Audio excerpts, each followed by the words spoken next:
Tere tulemast Microsoft Education Eesti kasutajate kommuuni videoloengusse. Minu nimi on Viko, mina räägin teile sellest, mis asi on OneNote ja mida see võimaldab. Mäletate seda värviliste lehtedega kaustikut, mis võimaldas erinevate õppeainete konspektid ühte kaustikusse koondada. OneNote on rakendus, mis võimaldab selliseid kaustikuid luua ja hoiustada digitaalsetena. OneNote on oma olemuselt väga lihtne rakendus, mida saab kasutada mitmeotstarbeliselt. Mina olen kasutanud OneNote'i ülikoolis loengute konspekteerimiseks, tööalases kasutuses koosolekute protokollimiseks ja huviringides tegevusjuhiste jagamiseks ja töö planeerimiseks.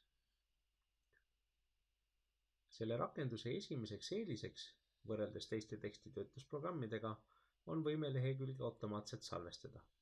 Ma ei pea enam töö käigus muretsema, et informatsioon läheks kaotsi, kui programm sulgub. Märkmiku leheküljed ei ole piiritatud klassikalise A4 suurusega, mistõttu konspekteerimisel saab oma mõtte lõpuni kirjutada, mõtlemata poolitamisele ja lehekülje pööramisele. Piiramatu leht annab ka võimaluse tekstide, piltide ja jooniste lihtsamaks paigutamiseks. Paigutuse kohandamiseks piisab vaid lohistamisest ja illustratsioonid võivad paikneda tekstiga vaheldumisi. Kuna OneNote võimaldab pliiatsi abil ka käsitsi konspekteerimist, on seda rakendust hea kasutada loodusteaduste tundides. Temaga matemaatiliste valemite digitaliseerimine on lihtne, sest ta on võimeline muutma tindikirja masinkirjaks. Selline võimalus teeb valemitega töö ülimalt lihtsaks. Seega õppuri seisukohalt vaadates on OneNote ideaalne õpivahend. Office 365 Educationi keskkonnas on OneNote'il 2 erinevat versiooni. Esimene neist on mõeldud õpilastele ja õpetajatele personaalseks kasutamiseks, teine aga jällegi klassiruumis õpilaste ja õpetajate vaheliseks koostööks.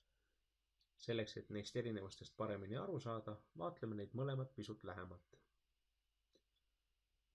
OneNote kui personaalsete märkmike kogumik on õpetaja või õpilase isiklik mapp, milles sisu ja ülesehituse saavad nad määrata ise. OneNote'i failid salvestatakse iga õpetaja või õpilase OneDrive'i kausta, mis omakorda annab võimaluse õpetajal ja õpilasel otsustada, kellega nad neid märkmikke jagada soovivad. Personaalse OneNote'i sisu on jagatud 3 struktuurilisse plokki. Töö alustamiseks tuleb luua esmalt märkmik või avada eelnevalt loodu. Seejärel tuleb luua märkmikus jaotis. Jaotis on siis märkmikus värvitud lehekülgede grupp. Peale jaotise loomist tuleb luua lehekülg, mis on siis OneNote'is põhiliseks infokandjaks ja millele toimub ka informatsiooni sisestamine või konspekteerimine. Teksti vormindamiseks on OneNote'is olemas järgnevad võimalused. Tekstile saab määrata suurust ja kirja stiili, tekste on võimalik rõhutada, valida saab ka kirja värvi, loetelu loomiseks on valikus kas täpp või number loetelu, paigutust on võimalik määrata läbi joonduse, teksti vormingut saab määrata ka laadide abil ja märgendeid kasutatakse olulise esile toomiseks. Lisaks teksti vormindamisele on võimalik sisu ka illustreerida läbi tabelite ja piltide. Videosid, artikleid või muud sellist on võimalik talletada läbi veebilinkide. Jaotusmaterjali on võimalik lisada lehele kas manuste linkidena või faili kuva tõmmisena.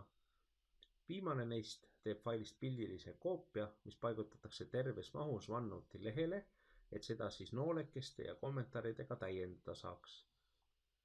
Konspekteerimise hõlbustamiseks on loodud võimalus lisada helisalvestised ja matemaatilised avaldised.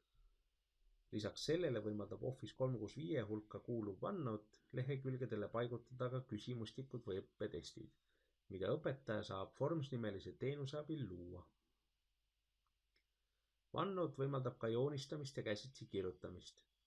Joonistamist toetavateks funktsioonideks on kustutuskumm, pliiats, marker ja matemaatiliste valemite digitaliseerimise vahend. Nagu käesolevalt pildilt on näha, saaks OneNote'is konspekteerida ka käsitsi. Samuti võimaldab OneNote käsitsi kirjutatu teisendada ka trükikirja. Seda funktsiooni on kõige lihtsam illustreerida matemaatiliste valemite kaudu. Kui matemaatiline tehe on sisestatud lehele pliiatsi abil, saab seda valemit digitaliseerida läbi matemaatika nimelise nupu, mis võimaldab muuta tindikirja matemaatikateheks. Klassimärkmiku nimelist OneNote'i mappi eristab personaalsest peamiselt see, et sellele on lisatud täiendavad ligipääsuõigused õpilastega informatsiooni jagamiseks ja õpetajale on lisatud täiendavad funktsioonid loengumaterjalide jagamiseks õpilastega. Kuid alustame esmalt struktuurist. Võrreldes personaalse märkmikuga on klassimärkmikus loodud järgnevad jaotised. Jaotis ainult õpetajale on märkmiku selline osa, mis on mõeldud ainult õpetajatele ja seda õpilased ei näe. Collaboration space ehk koostööruum on nähtav kõikidele õpetajatele ja õpilastele. Seda saavad muuta kõik. Sisuteek on õpetajale kui ka õpilastele, kuid vaid õpetaja saab luua sellesse sisu. Kõik pildil olevad nimelised jaotised on klassimärkmikus niinimetatud õpilaste personaalsed konspektid. Nimelist jaotist näeb vaid see õpilane, kes on jaotise pealkirjas nimetatud, teised õpilased selle jaotise sisu ega pealkirja ei näe. Samuti näeb ka õpetaja kõiki nimelisi jaotusid ja tal on õigus lisada neisse ka sisu. Lisaks erilisele struktuurile saab õpetaja läbi klassimärkmiku nimelise menüü hallata klassimärkmiku ülesehitust ja ka kasutajaõiguseid, mida personaalses märkmikus teha ei saa. Täiendavate võimalustena on võimalik õpetajal levitada ka jaotusmaterjale ja individuaalseid ülesandeid, mis lihtsustab oluliselt õppetöö korraldust. Personaalne märkmik ja klassimärkmik on mõlemad OneNote'i digitaalsed papid, mis oma baasfunktsioonide osas on võrdsed, kuid erinevad üksteisest oma otstarbe poolest ja neid on võimalik eristada järgnevate tunnuste abil. Personaalne märkmik salvestatakse õpetaja või õpilase OneDrive'i. Klassimärkmik salvestatakse kooliülesesse klassimärkmike kausta.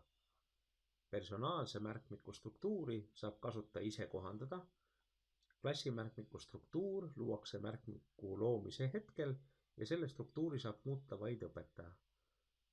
Personaalse märkmiku jagamisel kehtib põhimõte kõik või mitte midagi. Klassimärkmiku kasutajaõigused sõltuvad rollidest ja õigused jagatakse vastavalt klassimärkmiku struktuurile. Klassimärkmik on ainukene OneNote'i märkmik, mis lihtsustab õpetaja tööd individuaalsete ülesannete ja jaotusmaterjalide jagamisel.